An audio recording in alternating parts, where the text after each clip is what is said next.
Hello, I'm Nito Cobain. Welcome to Side by Side. My guest today knows firsthand how technology can improve our quality of life. As chairman of the Federal Communications Commission, he made the internet more inclusive and available to everyone in the U.S. as well as in developing countries. He's been described as the consumer champion of the digital age.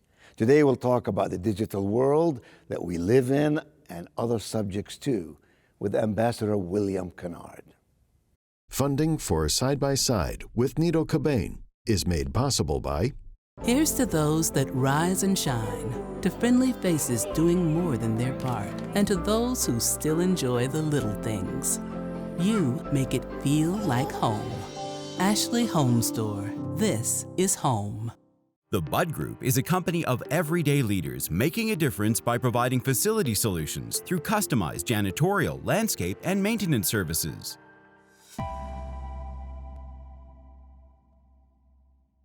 Coca-Cola Consolidated is honored to make and serve 300 brands and flavors locally. Thanks to our teammates. We are Coca-Cola Consolidated, your local bottler.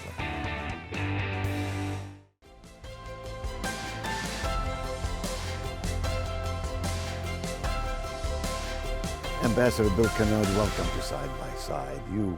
You have had a life that's filled with success, framed with significance, and along the pathway of your life, you've impacted and influenced generations of people. I mean, you're the first African American to be appointed as the FCC chairman, the first to be designated as the U.S. ambassador to the European Union. You serve on the board of Yale University, that's your alma mater, and today you serve on many boards, including Ford Motor Company, and you are the chairman of the board of AT&T. What a distinguished American you are. I'm pleased and privileged to have you on Side by Side. You have been named by U.S. News & World Report as the consumer champion for the digital age. What does that mean? Well, first of all, I've been very blessed to have a lot of great opportunities in life, and I'm delighted to be here with you. You are an incredible leader in your own right and have done just wonderful things for this state and really the country. So it's a joy to be here. Thank you, Bill. So what is this title, a consumer champion for the digital age? What made him say that about you? You were chairman of the FCC, and obviously you've done some very significant things there. And then they defined you as such. Well, look, I've been, as I said, I've been very lucky. I studied communications policy in college when I think I was among one or two people who was interested in this, because this was all pre-internet. Yes. No one was interested in communications policy. And then in really a few short years later, I had what I call my Forrest Gump moment when I landed as chairman of the Federal Communications Commission, literally at the dawn of the internet age.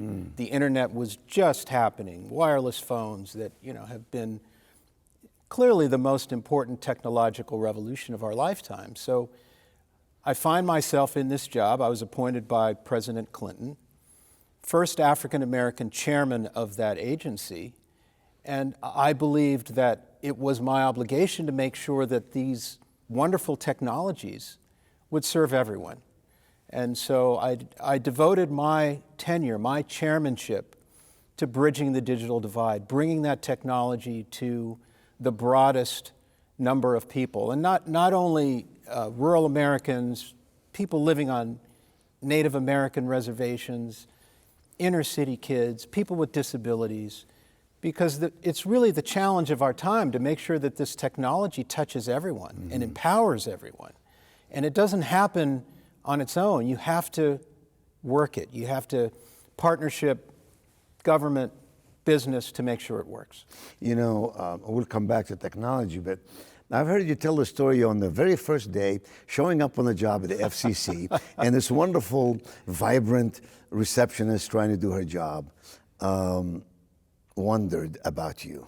Well, look, I have been very fortunate because my generation of African American professionals had opportunities that were just not available to my parents' generation, my grandmother's generation, certainly. And so when you show up, you're the first. And people are, you get all sorts of responses. Some people are, sort of surprised, bewildered.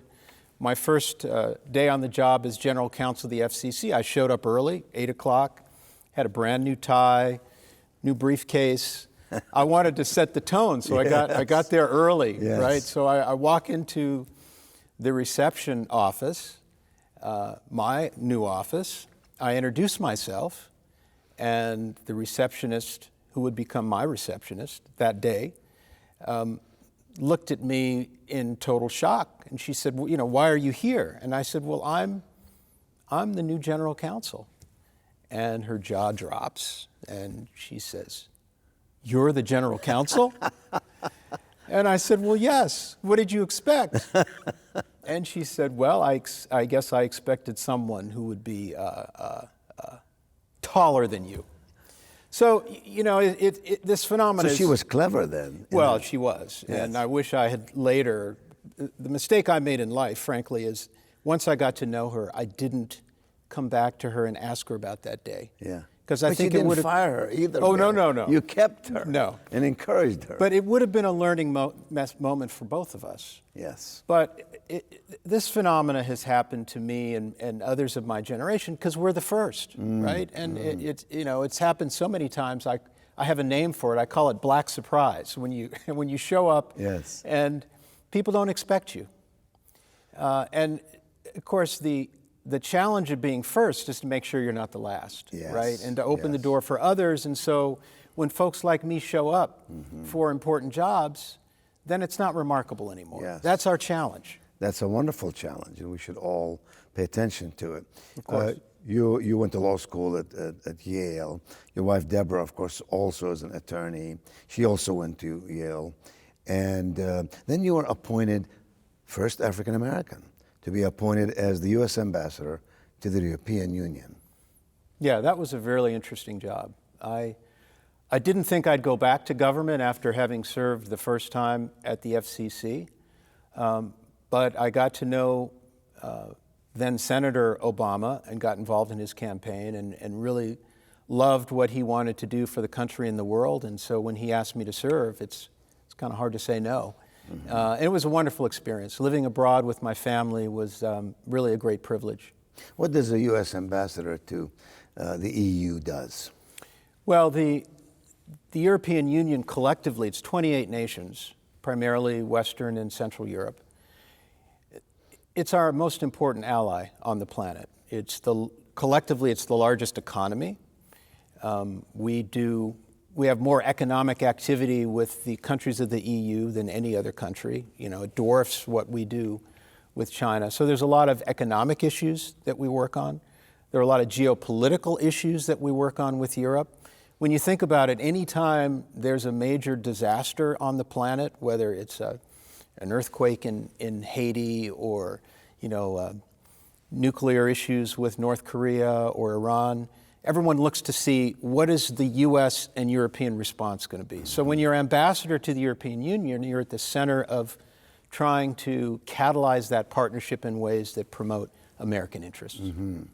And they gave you their highest award, Transatlantic Business Award. So clearly you represented us well, and you're a terrific ambassador. You are still connected to technology. You are the chairman of the board of AT&T Corporation. You are at the front end of technological discoveries and applications on this continent and beyond. We've all heard a lot about 5G. What is it? Why should we care about it? How does it impact our lives? Well, 5G is the next generation of cell phone technology. We started with 2G. Remember the old flip phone? Yes. Then we had 3G when the phone became a computer and you started to surf the internet on your phone. And then 4G, which was really phenomenal because it enabled phones to be GPS enabled. And so we had a whole plethora of new business models that emerged, like Uber and Lyft and DoorDash, for example, all the location finding weather apps on your phone. 5G is just the next generation of technology, and there's no question that it will spark a whole new generation of applications. So, for example, some of the most important things that we're going to see in 5G first are in the business world, because what 5G does, an easy way of explaining it is it'll give you the kind of bandwidth on your phone that you might have in a fiber connection in your house. So much greater bandwidth, much lower latency, much greater speed. So downloading a 2-hour movie in 4 seconds as opposed to 30 minutes. So when you think about those applications, it's going to enable a lot of things that are going to be in high demand. The one thing that we're seeing now that is clearly going to be 5G enabled is virtual reality. Mark Zuckerberg, as you know, has announced recently his move into the metaverse. Huge investment by Facebook to create virtual reality. You know, there's a lot of talk, of course, about whether it's Facebook, whether it's a 5G phone, whether it's other applications, about privacy. Yes. We're all concerned about our private lives and our private information. What's your take on that? I think there's a huge demand by consumers for privacy. And recently, you might have seen that Apple decided that they're going to give consumers the right to block advertisers from tracking them.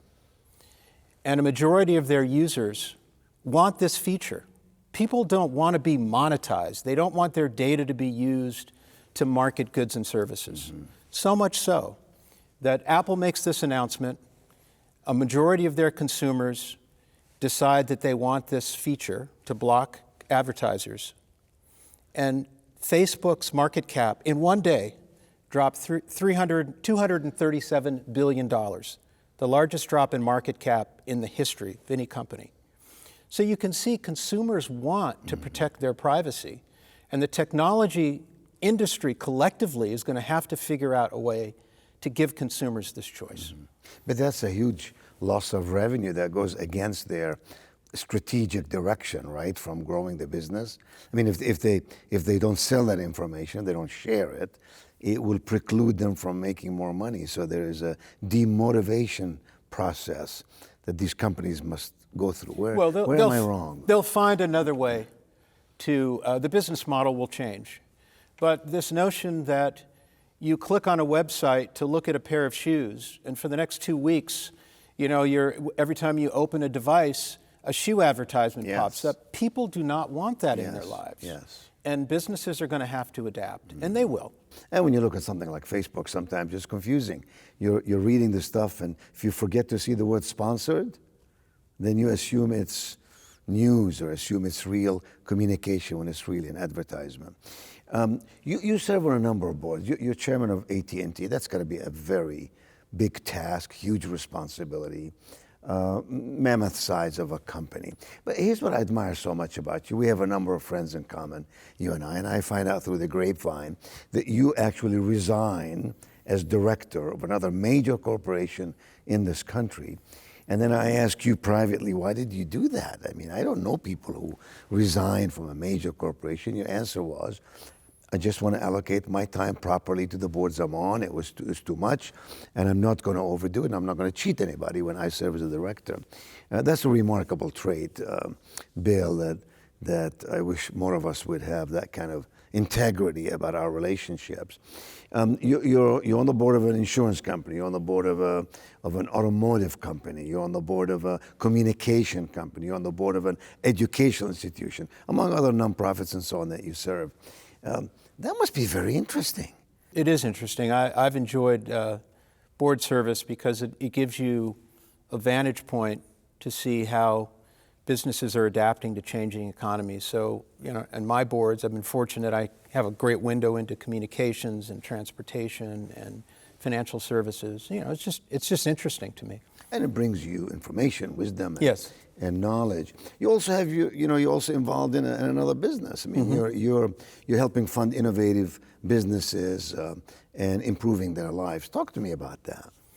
Well, I've always been interested in the communications business, and I've been in it long enough to have seen just waves of innovation, wealth creation, and societal changes. And it's just fun to to participate. I've invested in a lot of broadband technologies because when you think about it, in our lifetimes, broadband is equivalent to what the canal system was in the 19th century, or the railroads in the 19th century, the highway system in the early 20th century. You know, it is facilitating our economy in ways that are really profound. And to be able to invest in it and understand it and be a part of it, I feel very blessed and privileged. What does a learned person like you look at in terms of fundamentals when you invest in a company? People. I tell my team in my private equity life that don't think that you're investing in a particular business model or a company first. You're investing in people, because people are the thing that make business models work. And I know you're a leader and you see this in your life as well, that the most important thing you can do is find great people and empower them and enable them. You know, give them capital, let them pursue their ideas, and magical things happen. I mean, that's a story of technology in America. You know, people with nothing coming up with great ideas, getting funding, and changing the world. It's pretty remarkable. Yeah. You know, what I look for in people are three things: intelligence, integrity, character, and energy. Do you agree with those? Do you add to that list? Take away from that list? That's a great list. I would add one other thing, and that's humility. Humility. Because the That's leaders... part of character, though, is it Yeah, not? it is. It is. Yeah. But the leaders that I emulate the most in life, and I've had the opportunity to work with some great leaders. I put you on this list, by the way. They're humble. They understand that their power is serving others and figuring out how to empower others to be successful. Create capacity in others. Exactly. Leadership is an act of selflessness. Yes. First and fundamentally, I think. I've always talked about relational capital. Yes. What makes a person relevant to as many others as possible? It's always feeding the other person, contributing first. William Barclay, the Scottish theologian, said it best. He said, always give without remembering, Right. Always receive without forgetting. He wasn't just talking about money. He was talking about just what you said, being selfless, give of yourself, time, energy, mentorship. Yes. I know that you do a lot of mentorship. I know that you and I have had relationships and occasions where you were always willing to step up and step out. As busy as you are, Ambassador Kennard, everybody wants your time and your knowledge and your gift of mentorship. You have a love to plant seeds of greatness in the minds, hearts, and souls of other people. And that's a truly admirable trait in someone who's achieved as much as you have. Tell me this: when you look at our world as a whole, what worries you? A lot of things worry me right now about our politics and about the state of our country and the world. But the thing that worries me the most, I would say, is that for too many Americans, they feel that the American dream has become elusive. That too many people in our country are feeling that they're no longer upwardly mobile, they're downwardly mobile. There's a sense of economic insecurity. We have to rebuild the middle class in this country. Because this insecurity that we're seeing among primarily working people is creating huge volatility in our political system. And it's making it harder for politicians, particularly in Washington, to come together and compromise. And when people become desperate, they become susceptible to crazy conspiracy theories and to crazy ideas, political ideas that are unattainable. And that's where we are today. So I really think that as a country, we need to address this in a serious way. And by the way, this is not a U.S. phenomena. Living in Europe, I saw this throughout the developed world, where part of it is the globalization of labor and people feeling like they can't earn a living wage and buy homes and have health care and all the things that people need to feel secure and comfortable. A lot of people aren't feeling that way. What are we going to do to change that? Well, I think it's important that we connect with working people and understand what their needs are. Understand their needs. Fears, needs, aspirations, goals. And there needs to be a government solution. I mean, we've known for 25 years now that our Social Security system is fragile. But for whatever reason, our political leaders can't come together and fix it. Mm-hmm. The same with healthcare, the same with education. And I feel that if we don't solve these problems, we're kind of moving into uncharted territory, because throughout our lifetimes, we've had the good fortune of having an expanding economic pie. Mm-hmm. And that creates political stability in our country. And we have to return to that fundamental basis. Mm-hmm. So, Bill, let me give you a definition. As an immigrant, I'm going to give you my definition of American dream, and please tell me where I'm wrong. I define the American dream not as having money and buying big cars and living in a big home. I define it more as the achievement of one's own goals. Because if you don't define it that way, how do you say to a young person who goes to college and invests 4 years, 5, 6, 7, 8 years to become an educator? You know, what do you say to a third grade teacher who knows he or she is going to be overworked and underpaid? They have not attained the American dream. They don't have a lot of money. They work on a very humble pay compensation. To me, they've achieved the American dream because they've achieved their own goals. Mm-hmm. Where am I wrong with that definition? Well, you're fundamentally right. The problem is that there are too many people who are working in jobs that are vitally important to our society, teachers, healthcare providers, who are economically insecure because those jobs are not paying them enough. They're not providing the kind of economic security that they need. But how do we finance it? Let's take teachers. We all know that learning, education is the pathway to meaningful achievements in life. How does the system pay teachers more? Do you tax more? Do you reallocate funds on a priority basis? Do you get the private sector to participate? Well, it's not just about funneling more money into those educational institutions. It's also about running them better, more efficiently, in ways that serve their constituents better. I know you know a lot about this as an educator. There's tremendous waste in our educational system as well. Inefficiencies, lack of productivity, repetitive tasks that really could be streamlined. Absolutely. I agree with you wholeheartedly. What's next for Bill Kennard? My goodness, Bill, you're a young guy. You have done it all.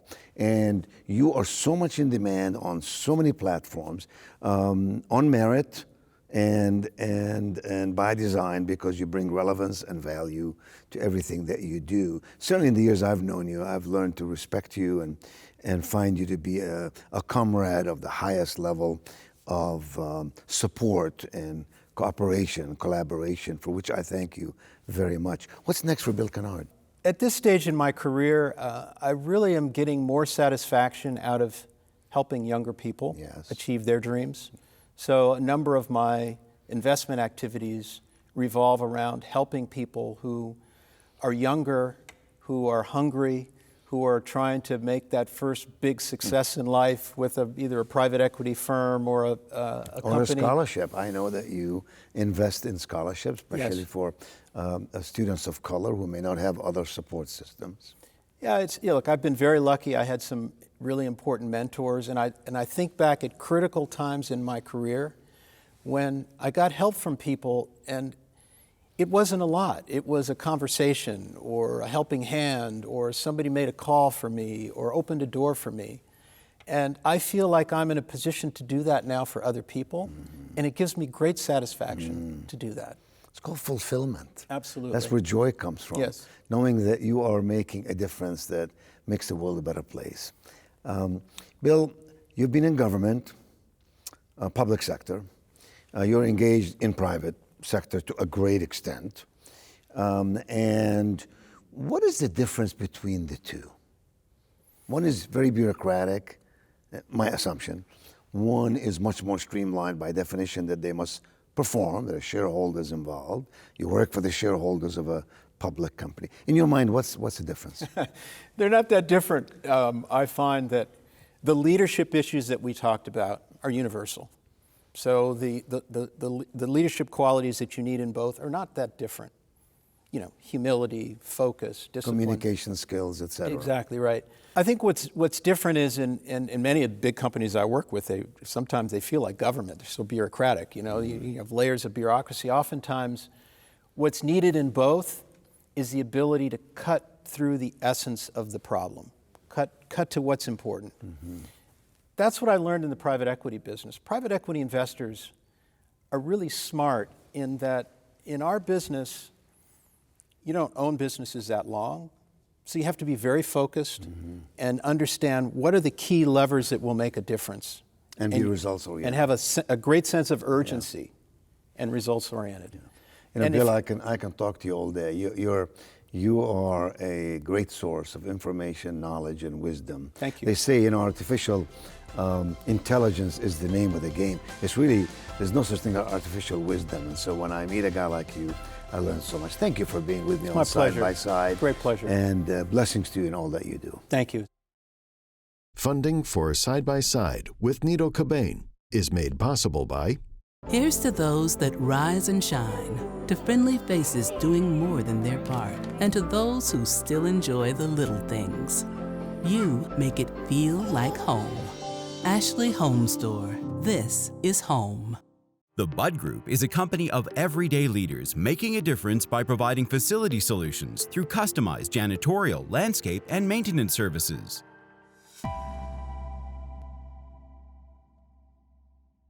Coca-Cola Consolidated is honored to make and serve 300 brands and flavors locally. Thanks to our teammates. We are Coca-Cola Consolidated, your local bottler.